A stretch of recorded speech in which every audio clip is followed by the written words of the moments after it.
Hello students, I am Dilip Mishra. Welcome to Krishna coaching class official YouTube channel Surat. मैं हूं दिलीप मिश्रा और स्वागत करता हूं आपका कृष्णा कोचिंग क्लास के इस ऑफिशियल यूट्यूब चैनल पर। Thank you for watching my introduction video and giving your love and support. आप सब का बहुत बहुत तहे दिल से शुक्रिया, धन्यवाद मेरा इंट्रोडक्शन लेक्चर देखने के लिए और मुझे प्रेरित करने के लिए, प्रेरणा देने के लिए, ताकि मैं आपके लिए अच्छे अच्छे वीडियोस ला सकूं। Thank you so much. अगर आपने चैनल को अभी सब्सक्राइब नहीं किया है, नए हैं, तो चैनल को सब्सक्राइब कर लें, लाइक कर लें और शेयर करें और कमेंट प्लीज़ करें। तो बच्चों, आज का वीडियो है इंग्लिश ग्रामर पर। तो इंग्लिश ग्रामर अर्थात व्याकरण शुरू करने से पहले एक स्टोरी मुझे याद आ गई। मैं आपको नरेट करना चाहता हूँ, बताना चाहता हूँ एक ऐसे साधारण लड़के की कहानी जो बहुत ही मूर्ख है, पढ़ाई में उसको कुछ आता नहीं है, डम है और हर दिन होमवर्क पूरा न होने की वजह से, स्कूल का कार्य पूरा न होने की वजह से उसे दंडित होना पड़ता है। एक ऐसे लड़के की कहानी जो मूर्खता से पांडित्य, विद्वत्ता की ओर जाता है। ये कहानी थोड़ी सी प्राचीन है, पुराने समय की है, लेकिन सच्ची कहानी है।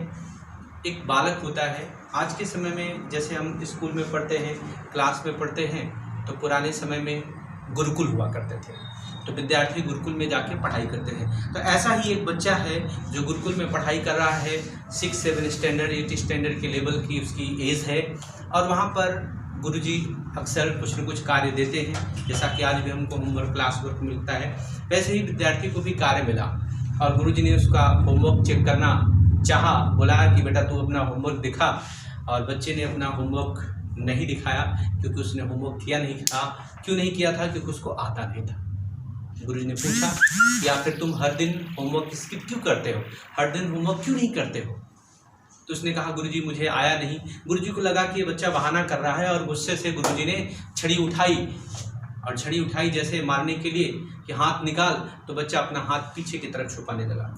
गुरुजी को और ज़्यादा गुस्सा आ गया। गुरुजी ने बच्चे की हथेली को इस तरह से एक हाथ में पकड़ा, दूसरे हाथ से छड़ी उठाई और मारने के लिए जैसे ही ऊपर ले गए, उनकी नज़र बच्चे की हथेली पर, पाम पे गई और गुरुजी ने छड़ी फेंक दी।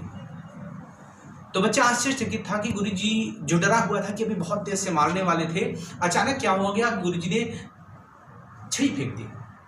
तो बड़े आश्चर्य से, बड़ी मासूमियत से बच्चे ने गुरुजी से पूछा कि गुरुजी ने आपने मुझे मारा क्यों नहीं?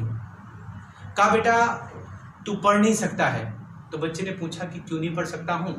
गुरुजी ने कहा तेरे हाथ में तो बेटा लर्निंग लाइन, विद्या रेखा, एजुकेशन लाइन है ही नहीं। वो बच्चे ने पूछा कि गुरुजी ये क्या होती है, क्या आपके हाथ में है? तो गुरुजी ने अपनी हथेली पर दिखाई कि बेटा हाँ, ये जो है लाइन है, ये एजुकेशन लाइन है, विद्या रेखा है, शिक्षा रेखा है।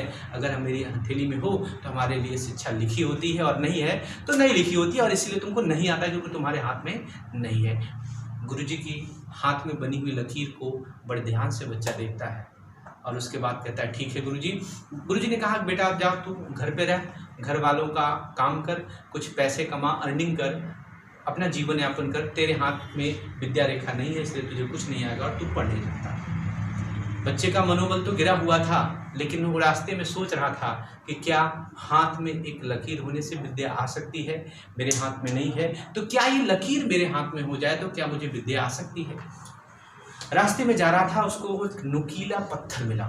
नुकीला पत्थर, साफ चाकू की तरह साफ। उसने आओ देखा नताओ देखा, वो पत्थर उठाया और अपनी हथेली पर याद किया कि गुरुजी की हथेली पे कैसा निशान था और चीर कर अपनी हथेली पर वो देखा, वो लाइन बना दी।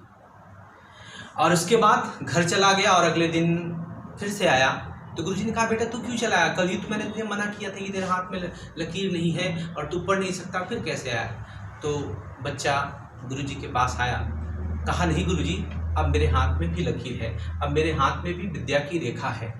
और चूँकि लहूलुहान था हाथ, वो निशान साफ साफ बता रहे थे किसी धारदार चीज़ से चीरा गया है, काटा गया है। गुरुजी की आंखों में आंसू आ गए। उसने कहा कि कहाँ से आ गई लकीर? उसने कहा गुरुजी मैंने लकीर बना ली है, मेरे हाथ में विद्या की रेखा बना ली है, जैसे आपके हाथ में मैंने भी वैसे बना ली, अब तो मैं पढ़ सकता हूँ। बच्चे का डेडिकेशन, समर्पण देखकर गुरुजी ने कहा हाँ बेटा, मन रखने के लिए कहा बेटा हाँ तुम पढ़ सकते हो, तुम सीख सकते हो और तुम्हें आएगा। और बच्चे ने अभ्यास करना शुरू किया, मेहनत करना शुरू किया और एक बहुत बड़ा विद्वान हुआ। और उस विद्वान बच्चे का नाम है पाणिनि, और पाणिनि ने संस्कृत व्याकरण की रचना कर दी। संस्कृत का जो व्याकरण है उसके रचयिता पाणिनि हैं। महापंडित बने, महाविद्वान बने, जो बचपन में बहुत डम थे, बहुत मूर्ख थे। तो कहने का मतलब दोस्तों ये है मेरे बच्चों, ये है कि अगर आपको भी किसी पढ़ाई में, किसी सब्जेक्ट में दिक्कत आती है, कमजोरी है, आप कम सीख पा रहे हो, इसका मतलब ये नहीं कि आप सीख नहीं सकते, आपको आ नहीं सकता है। अगर इतने मूर्ख लोग इतने बड़े विद्वान हो सकते हैं, व्याकरण की रचना कर सकते हैं, ग्रामर लिख सकते हैं, उस पर रिसर्चर रिसर्च कर सकते हैं, तो आपको भी आ सकता है। तो कहने का मतलब ये स्टोरी मैंने रिलेट इसलिए की क्योंकि मैं आपको व्याकरण पढ़ाने वाला था और व्याकरण की शुरुआत करने वाला था, इसके लिए मैंने ये स्टोरी बताई आपको। और अब हम सीखेंगे नेक्स्ट वीडियो में English grammar. Thank you for watching this inspirational story and thank you so much.